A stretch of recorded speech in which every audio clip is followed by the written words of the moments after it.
Well, there's nothing more embarrassing than making a mistake, like mixing up your words or phrases.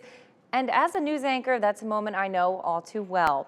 Well, now imagine if someone was keeping track of every tongue tie you had.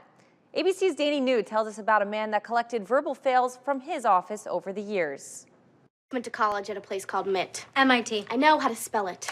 People don't usually like being corrected, but for recently retired Ford executive Mike O'Brien, How much more fun did it make work?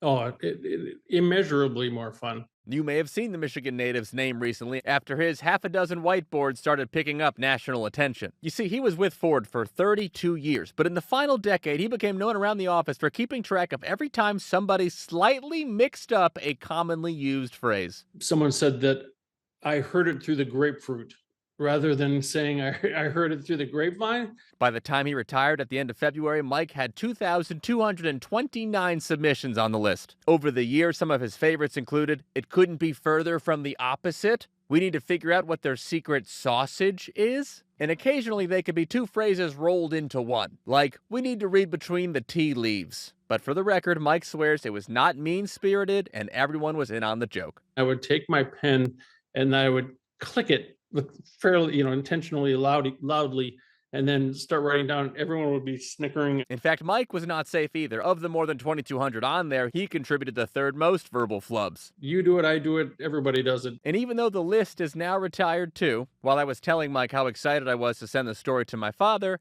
it seemed he was suddenly okay making an exception. Like, Dad, this is the most up our alley of any alleys we've ever been up. And That might have made the board, by the way. It's more upper alley than any alley that we've ever been up. Scared to say anything now? Mike says in the last month his coworkers have continued texting him bored words, as they call them, and apparently some folks have even reached out about a potential book deal. In New York, for ABC News, I'm Danny New. Well, our 11 a.m. producer here at News 8 is fond of this practice as well.